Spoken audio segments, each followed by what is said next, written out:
Salut! Bienvenue dans À Cheval, le podcast de l'équitation collaborative. Je suis Morgane, je suis coach en équitation et j'accompagne mes élèves, peu importe leur discipline ou leur niveau équestre, vers plus de collaboration dans leurs échanges avec leur cheval. Si tu es cavalière et que tu es à la recherche de connaissances, de tips, de réflexions ou d'exos pour que ton équitation devienne plus collaborative, alors tu es au bon endroit. Dans ce podcast, je te partage seule ou avec mes invités tout pour t'inspirer et que tu puisses développer l'équitation dont tu rêves avec ton cheval. T'es prête ? Allez hop, à cheval ! Salut, j'espère que tu vas bien. Aujourd'hui, on se retrouve pour un nouvel épisode de podcast. Aujourd'hui, j'ai envie de revenir sur la notion de cadre de référence. J'ai déjà fait un épisode là-dessus, c'était l'épisode 12. Ça nous rajeunit pas parce que celui-là, ce sera le 70e, c'est un peu ouf. Bref, mais quoi qu'il en soit, cette notion de cadre, elle revient fort ces derniers temps. Pour moi, j'en parle avec beaucoup de personnes et notamment, je pense particulièrement à une de mes élèves du programme Zen à cheval, qui est donc le programme qui accompagne les personnes qui se sentent bloquées par leur peur à cheval. Et en fait, c'est un truc récurrent chez les personnes qui ont peur à cheval très souvent. Elles ont un cadre de référence qui est pas clair. Et le cadre de référence, il commence par le fait de ne pas se laisser marcher dessus. Et ne pas se laisser marcher dessus, c'est au-delà de vraiment les pieds de notre cheval, c'est aussi sa tête. Et c'est là où c'est important, je crois, de préciser ça, c'est que, en fait, notre espace, certains l'appellent l'espace personnel, certains l'appellent l'espace vital, certains l'appellent la bulle. En fait, l'idée, c'est de comprendre qu'on a un espace dans lequel on se sent bien quand on est seul et à partir d'une certaine distance relativement proche, quand les gens rentrent dans cet espace, on sent notamment souvent notre respiration qui se coupe ou notre corps qui se crispe. On a tous des besoins d'espace différents en fonction des gens qu'on a en face aussi. Évidemment, souvent, on a un espace personnel qui est plus grand quand on ne connaît pas la personne qu'on a en face de nous, et ça marche pour les chevaux. Moi, j'ai un espace personnel qui est beaucoup plus restreint avec mon cheval que je connais par cœur qu'avec des chevaux que je connais pas. Et j'ai un espace personnel avec les gens qui est relativement grand pour ma part. C'est peut-être le cas pour toi aussi, ou peut-être que tu as tendance à vraiment te coller aux gens en permanence. C'est différents types de personnes et différentes façons de fonctionner. Quoi qu'il en soit, c'est important de se rendre compte que on a un espace personnel, que la personne ou l'individu en face a un espace personnel, notre cheval y compris. Donc c'est pas que une histoire d'humain, cette histoire d'espace personnel. C'est important de comprendre que le cadre de référence, il te sert à toi, mais il sert aussi à ton cheval, parce qu'en réalité, ton cheval, il a aussi un moment où tu rentres dans son espace personnel et parfois, il a besoin d'un peu de distance pour se sentir, pour se donner la place de respirer, en fait, simplement. Et moi, je rencontre énormément de gens qui ne mettent pas en place, qui ne demandent pas à leur cheval de respecter leur propre espace personnel et qui ne, du coup, par définition, ne respectent pas l'espace personnel de leur cheval non plus, ou ont un cheval qui a tendance à se coller. Parfois, le fait de se coller, c'est un truc appris, en fait, c'est un code qu'on a mis en place avec notre cheval sans s'en rendre compte. C'est parce qu'on se colle tellement tout le temps que notre cheval, quand il nous voit, il nous colle. Et en fait, c'est hyper important de demander au cheval de respecter notre espace personnel. Et c'est pas qu'une histoire d'autorité, de dureté, de je ne sais quoi d'autre. C'est aussi une histoire de sécurité, sécurisation, du fait que le cheval se sente en sécurité avec nous. Parce qu'en fait, il y a un truc qu'on oublie très très souvent, c'est que demander à notre cheval de respecter notre espace personnel, alors encore une fois, je répète, on peut appeler ça bulle, on peut appeler espace corporel, je crois aussi, espace vital, suivant les gens. Mais demander à notre cheval de rester à l'extérieur de cet espace personnel, ça permet à notre cheval de comprendre qu'on est capable de mettre des limites. Et j'ai fait un réel il y a pas longtemps où je pose la question si toi, tu ferais confiance à quelqu'un qui se laisse marcher dessus. Moi, perso, non. Quelqu'un qui se laisse marcher dessus, qui se laisse bousculer, qui se laisse, même si c'est pas bousculer avec les pieds, qui se laisse bisouiller, papouiller, sans jamais demander de l'air, en fait, c'est pas rassurant dans un groupe. Quand il se passe une galère, un truc où il faut réagir vite, un accident, etc., etc., c'est très souvent pas la personne qui se laisse d'habitude marcher dessus qu'on suit.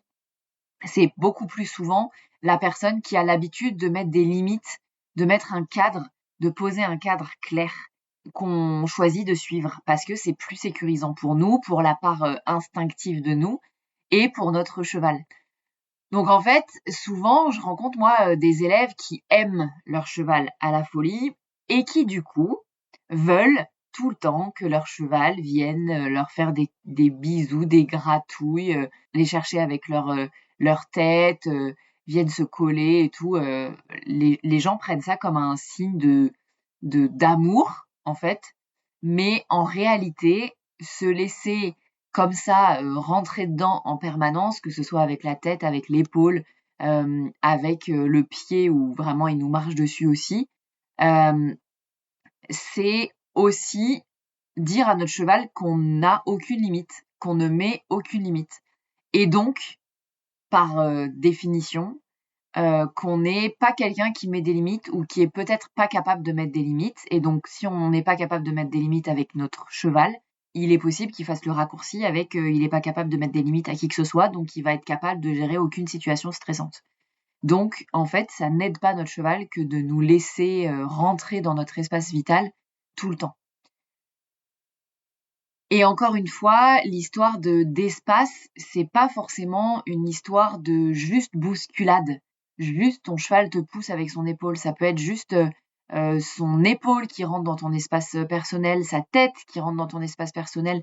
Et ce qui définit ton espace personnel, c'est vraiment ta sensation corporelle. C'est à partir du moment où tu sens que ton corps se crispe ou que ta respiration se coupe. Donc, en arrêtant cet épisode de podcast, en terminant cet épisode de podcast, ce que je t'invite à faire, c'est d'aller explorer ça. Pour toi d'abord, d'aller rapprocher ton cheval ou de laisser ton cheval se rapprocher de toi et d'essayer de cerner à partir de quand ta sensation, elle est plus désagréable dans ton corps. Et très souvent, c'est là que démarre ton espace personnel. Si ton cheval, il peut te passer par-dessus et tu ne sens rien, eh bien, tu peux travailler ça, le fait de sentir tes crispations dans ton corps ou sentir les sensations corporelles. Ça, c'est un truc que tu peux travailler en dehors des moments avec ton cheval, à tout moment. Tu peux essayer de sentir ta respiration, par exemple, tes poumons qui se remplissent, ton cœur qui bat, plein d'autres sensations qu'on a au fur et à mesure de la journée. Moi, je faisais beaucoup ça au début, au feu rouge en voiture. Je roulais beaucoup au départ, quand j'apprenais à reconnecter à mes sensations. Et en fait, à chaque feu rouge, je faisais l'effort de sentir mes fesses qui posaient contre le siège, mes mains qui posaient contre le volant. J'inspirais, je soufflais, je regardais si ma respiration, elle était facile ou contrainte par une sensation d'oppression, tout ça. Et en fait, notre espace personnel, il commence très souvent, c'est notre corps qui nous dit qu'il se crispe un peu, où on sent que les gens, paf, ça y est, ils sont trop près. Et ça, c'est pareil avec votre cheval. Que vous aimiez votre cheval ou pas, même si je sais que si vous écoutez votre podcast, il y a des grandes chances que vous aimiez fort votre cheval.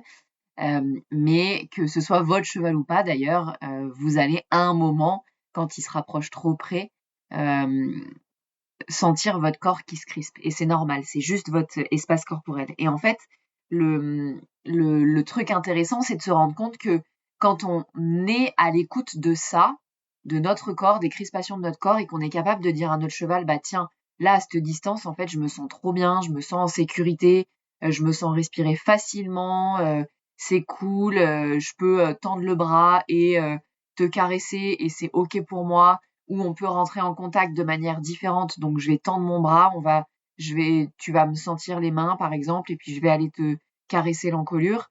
Et ben là, je me sens plus cool, plus facile, plus j'ai ma respiration facile, je me sens détendue dans mon corps, etc. Et en fait, c'est hyper intéressant de regarder ça et d'être capable de dire à notre cheval, bah voilà, là, je me sens en sécurité, là, plus. Et c'est pas une question de je t'aime pas. C'est une question que, bah, en fait, tu fais 4, 5, 600 kilos et que moi, j'en fais 60, 70, 80 et que, bah, en fait, j'ai besoin que tu te tiennes à une certaine distance pour me sentir en sécurité. En fait, c'est hyper OK. Et le fait d'être capable de dire tu restes à cette distance-là, même si parfois vous allez sentir que cette distance, elle va vous sembler très très loin, ça va faire que vous allez vous sentir en sécurité mutuellement. Parce que lui, tu vas aussi respecter son espace personnel en faisant ça, très souvent. Et en fait, je reviens avec cette notion de limite, ça va permettre à ton cheval de se rendre compte que tu es capable de mettre des limites et du coup que tu es capable de prendre les choses en main si jamais il se passe quelque chose. Et donc qu'il peut te faire confiance. Et donc il va s'apaiser, il va se sécuriser. Et pour moi, c'est un des fondamentaux d'une relation en collaboration, c'est de se faire confiance l'un à l'autre et de faire confiance à l'autre dans sa capacité de gérer les situations de stress aussi, quoi. Donc, voilà. C'est pour ça que j'avais vraiment envie de vous enregistrer cet épisode de podcast qui a pas vraiment de plan, comme souvent dans mes épisodes de podcast d'ailleurs. Mais c'était hyper important pour moi de vous permettre, si jamais c'est le cas, si jamais vous vous sentez froid ou distant ou pas en relation quand votre cheval est à une certaine distance de vous. Alors, je parle pas de 3 mètres, je parle de 50 centimètres. Déjà, c'est ça, parfois. Et même sa tête, et même ses membres, et même son épaule, et que d'être capable de le garder à distance. Regardez à quel point ça peut vous permettre de vous sentir, vous, en sécurité. Et du coup, ça va permettre à votre cheval de se sentir lui aussi en sécurité. Et voilà. Et souvent, on sous-estime ce truc-là. Quand je rencontre des gens qui se laissent envahir, qui laissent envahir leur espace avec leur cheval, ils sont souvent dans un truc de oui, mais il est comme ça, il est mignon, il est ci, il est ça. Ouais, mais en fait, tu le sécurises pas du tout. Et du coup, tu vas te sentir très vite limité dans la possibilité de l'aider dans les moments où il est anxieux, où il est en stress, ou dans les moments de stress parce que l'environnement emmène un truc ou un autre. Bref, donc vraiment, c'était important pour moi. Si toi, tu as du mal aussi à maintenir ton espace avec la tête, avec l'épaule, avec le pied de ton cheval, tu sens que tu as comme besoin de te coller, pose-toi la question de pourquoi tu as besoin de te coller. Est-ce que c'est une histoire que si t'es pas collé, t'as peur que ton cheval il t'aime pas, ou t'as l'impression que ton cheval il t'aime pas, et que tu fais un peu un parallèle entre cheval et doudou, ce qui n'est pas forcément pertinent parce qu'on a bien, je le répète, un animal de 4, 5, 600 kilos en face, et donc il est vivant, et c'est cool qu'il soit vivant, et c'est important de lui permettre d'être vivant aussi, tiens. Ça, c'est hyper important. Aidez vos chevaux à vivre, à respirer, à se prendre en charge aussi. C'est hyper important de permettre à nos chevaux de se prendre en charge dans leurs émotions, et ça, la distance, ça va vous permettre de faire tout ça. Et c'est vraiment un cadeau que vous pouvez faire à votre cheval. Donc c'est pour ça que je voulais enregistrer cet épisode de podcast. Je voulais vraiment vous permettre, si jamais vous en avez besoin et vous reconnaissez dans ce que je dis dans cet épisode, de vous rendre compte qu'en fait, faire respecter votre espace personnel, ce n'est pas qu'une question d'autorité, c'est pas qu'une question de principe, c'est surtout une histoire de confiance et de permettre à votre cheval de se rendre compte que vous êtes quelqu'un qui est capable de poser ses limites et donc qui est capable de prendre les choses en main quand il y en a besoin. Voilà, c'est tout ce que j'avais envie de dire aujourd'hui. Si jamais ça résonne pour toi, n'hésite pas à mettre un commentaire à cet épisode. Tu peux aussi venir m'en parler sur les réseaux sociaux. Je suis toujours hyper contente d'avoir des conversations avec vous. Et si jamais tu aimes ce podcast et que tu as envie d'être mis au courant des prochaines sorties d'épisodes, tu peux aller t'abonner. Et même, si le cœur t'en dit, tu peux aller mettre 5 étoiles sur le podcast, sur la plateforme d'écoute que tu utilises. Ça m'aide beaucoup à faire connaître le podcast et à le mettre dans les oreilles de propriétaires qui voudraient plus de collaboration dans leur équitation. Voilà, j'ai tout dit ce que je voulais dire aujourd'hui. Je vous laisse ici et je vous dis à la semaine prochaine pour un nouvel épisode de À Cheval, le podcast de l'équitation collaborative. À plus!